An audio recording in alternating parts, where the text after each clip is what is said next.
డబ్బు, అనారోగ్యం, ఉద్యోగం, వ్యాపారం, అప్పులతో బాధపడుతున్నారా? మీకోసమే లాంచ్ యువర్ ఫ్యూచర్ ప్రోగ్రామ్. నమస్తే, welcome back to Suman TV. ప్రస్తుతం మనతో పాటు ఉన్నారు legendary award winner, analyst and TEDx speaker, realtor oxygen founder and CEO doctor Nandi Rameshwar Rao గారు. సార్తో మాట్లాడదాం. నమస్తే సార్. నమస్తే అమ్మా. సార్, RBI గోల్డ్ లోన్ తీసుకునే వాళ్ళకి కొన్ని కొత్త రూల్స్ తీసుకొచ్చిందంట. అంటే దీనివల్ల సామాన్యులకి కొంచెం సమస్యలు ఎదురవుతున్నాయని చెప్పేసి అంటున్నారు. ఎందుకు కొత్త రూల్స్ తీసుకురావాల్సి వచ్చింది? ఆ విధానాలు ఏంటి సార్ ఒకసారి? ఇప్పుడు చెత్తకోటి దరిద్రాలకి అనంత కోటి ఉపాయాలు ఉన్నాయి. రూల్స్ టైట్ అవుతున్న కొద్ది మన ఫ్లెక్సిబిలిటీ కూడా పెరిగిపోతుంది. గవర్నమెంట్ రూల్స్ ఎట్లా ఉంటే మంచి కోసం పెడతారు, చెడ్డోళ్ళ కోసం పెడతారు, మంచి వాళ్ళు మాత్రం ఫాలో అవుతారు. Rules are kept for bad people, but rules are followed by good people.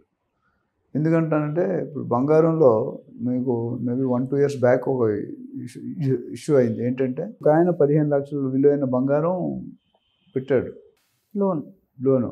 పెట్టిన తర్వాత ఆయన కట్టలేపాడు, వడ్డీ కానీ ఒకటో కట్టాల్సి. కట్టకపోతే బ్యాంక్ ఏం చేసింది, ఆక్షన్ చేసింది. ఆ 15 లక్షలది 12-13 లక్షలకి ఆక్షన్ చేసింది. ఎవరో ఒక కస్టమర్ కొనుక్కొని ఇంటికి వెళ్ళి టెస్ట్ చేస్తే అది నకిలీ గోల్డ్. మరి ఈ పరిస్థితి ఏంటి? బ్యాంకు స్వయాన గవర్నమెంట్ బ్యాంకు మరి ఏమైంది? ఈయన పెట్టినప్పుడు కొత్తగా పెట్టాడా, లేదా అక్కడ ఏమైనా మతలబు జరిగిందా, స్కామ్ ఏమైనా జరిగిందా తెలియదు. లాస్ అయింది ఎవరు? కస్టమర్.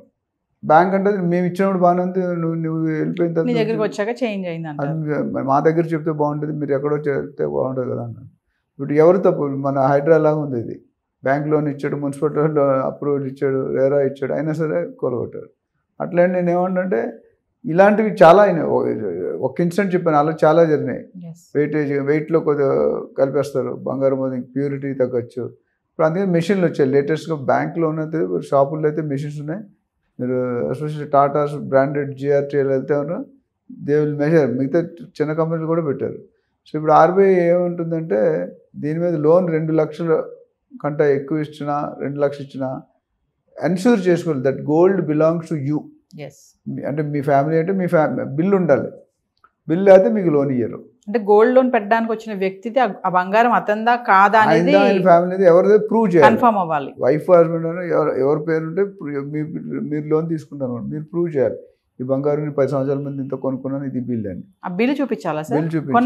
కొన్న బిల్లు అంటే ఏదో డమ్మీ బిల్ తీసుకొస్తే కూడా ఆ వెయిట్ అన్ని మ్యాచ్ అవ్వాలి కదా. అది చాలా మంది బిల్లు అక్కడ తీసుకున్న పడేస్తారు. అది గోల్డే సరిగ్గా పెట్టుకోవట్లేదు ఈ మధ్య జనాలు. ఎక్కడ పడితే అక్కడ పెడుతున్నారు, పనులు తీసేస్తారు అని.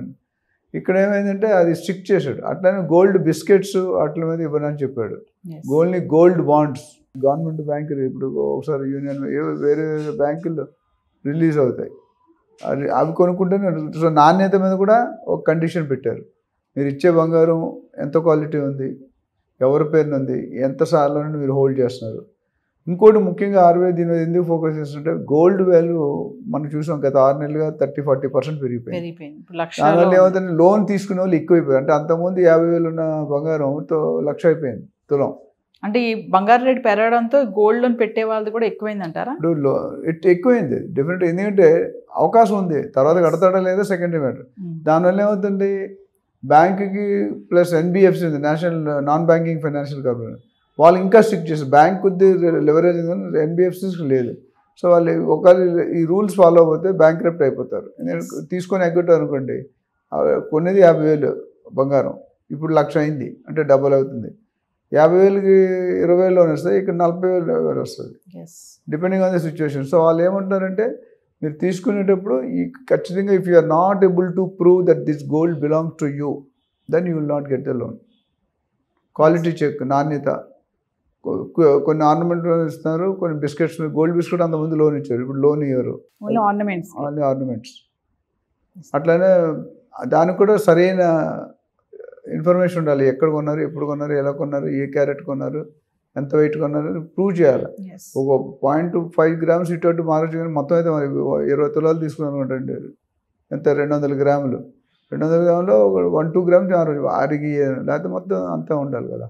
సో దాని మీద ఏమంటారంటే బ్యాంకులు కూడా ఒక హెచ్చరిక ఇచ్చారు, మీరు ఈ ఫాలో కాకపోతే కనుక. ఎందుకంటే ఈచ్ వాల్యూ పెరిగింది. అంతకుముందు 10 లక్షలు 20 లక్షలు అయింది. వాళ్ళు పెట్టింది 10 లక్షలు 8 లక్షలు పెట్టుంటారు, కానీ ఇప్పుడు వాల్యూ లోన్ అయితే 20 లక్షలు తీసుకుంటున్నారు.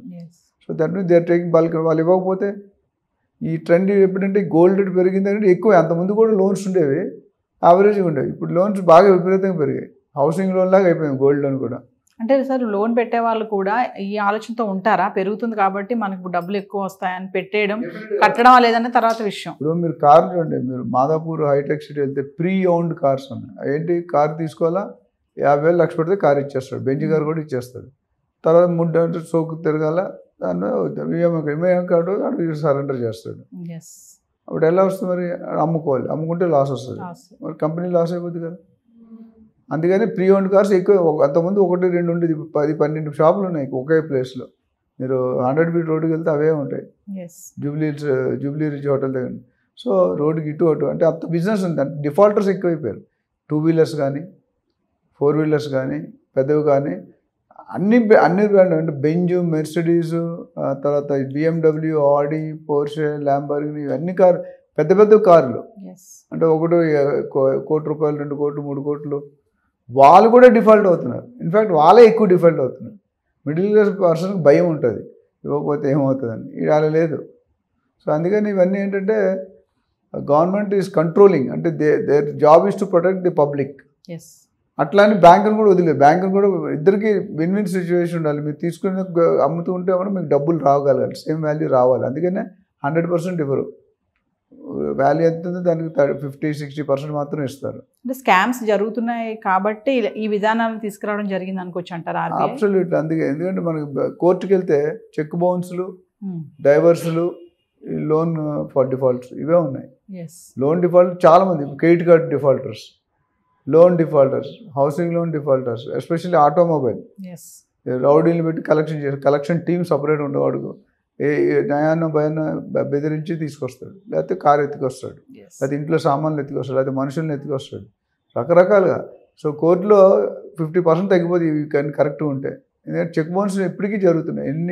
ఎన్నిసార్లు చెప్పినా ఆ తప్పులు జరుగుతూనే ఉన్నాయి, ఇంపాక్ట్ ఉంటూనే ఉంది. అందుకని government is trying to their best to control these kind of mall practices. ఎవరైనా మాల్ ప్రాక్టీసెస్ ఉంటే వాళ్ళని కంట్రోల్ చేయండి. ఇది ఒక విధానం.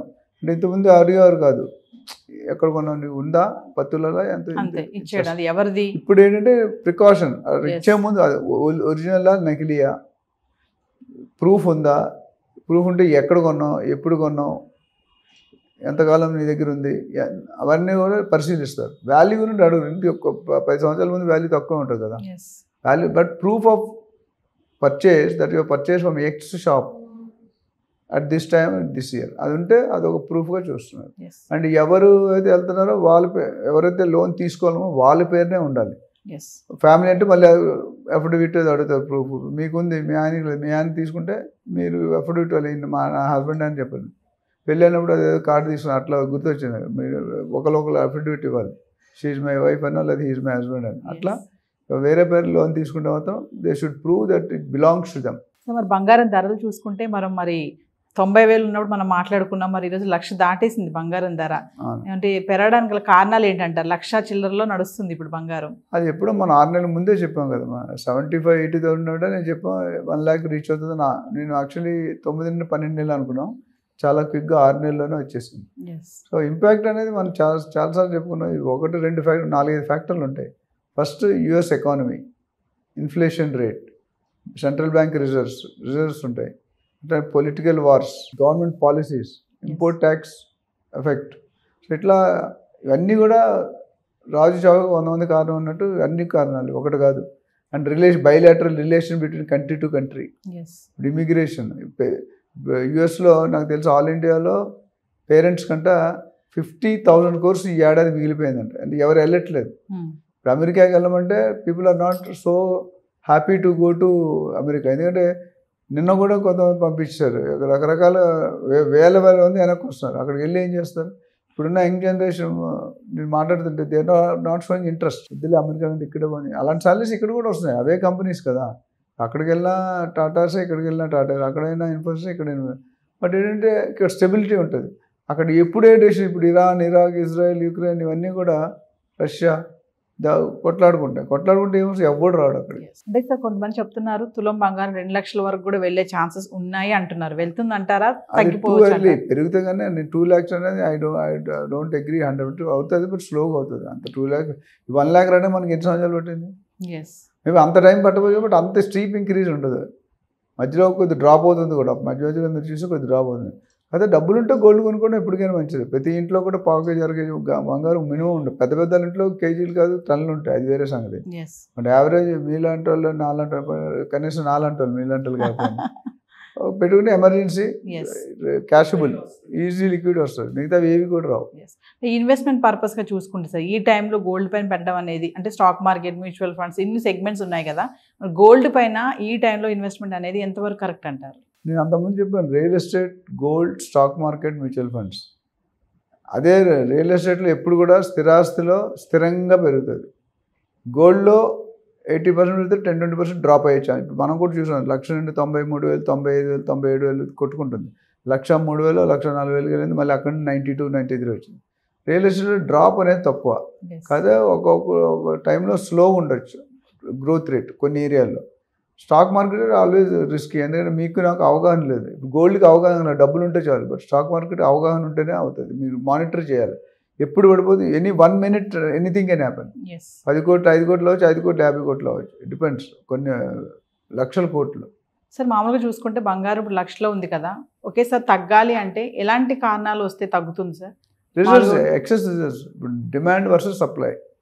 డిమాండ్ ఎక్కువ ఉండి సప్లై తక్కువ ఉంటే రేట్ ఎక్కువ ఉంటుంది. రివర్స్, సప్లై ఎక్కువ ఉండి డిమాండ్ తక్కువ ఉంటే రేట్ తగ్గుతుంది. It's law, universal law. మనం కొత్తగా చెప్పేదాన్ని. దానికి ఇప్పుడు యుద్ధాలు ఆగి, ఇప్పుడు పాకిస్తాన్ ఇండియా యుద్ధం ఆపారు. ఎంతకాలం అయితే ఆపినప్పుడు స్టెబుల్ అవుతుంది. అయితే పాకిస్తాన్ అదే కంటిన్యూ చేస్తుంటే ఆల్మోస్ట్ ఇంకో 15-30 రోజులు ఫండ్స్ అన్నీ అయిపోయినట్టే. అందుకనే కాలు ముఖ్య స్టేజ్కి వచ్చేసారు. ట్రంప్ టారిఫ్ ఎఫెక్ట్ కూడా ఇప్పుడు పెరగడానికి, 1,00,000 వరకు వెళ్ళడానికి కూడా కారణం. ఇప్పుడు నా కాస్ట్ ఆఫ్ ప్రొడక్షన్ పెరిగిపోతుంది కదా, రేట్. ఇప్పుడు raw material, spares, accessories, consumables plus your profit is equal to sell price. ఆ ప్రాఫిట్ తగ్గిపోతుంది, ప్రైస్ సడన్గా పెంచలేరు, బట్ రా మెటీరియల్ పెరిగింది. రా మెటీరియల్ కొనుక్కుంటే ట్యాక్స్ వేస్తున్నాడు, ఇంపోర్ట్ ట్యాక్స్, ఎక్స్పోర్ట్, అది ఎఫెక్ట్ అవుతుంది. దానివల్ల కూడా కొద్ది చేంజ్ ఉంటుంది. ఈవెన్ డీజిల్లో రేట్లు పెరిగినా తగ్గినా అది రేట్ ఎఫెక్ట్ ఉంటుంది. Thank you sir.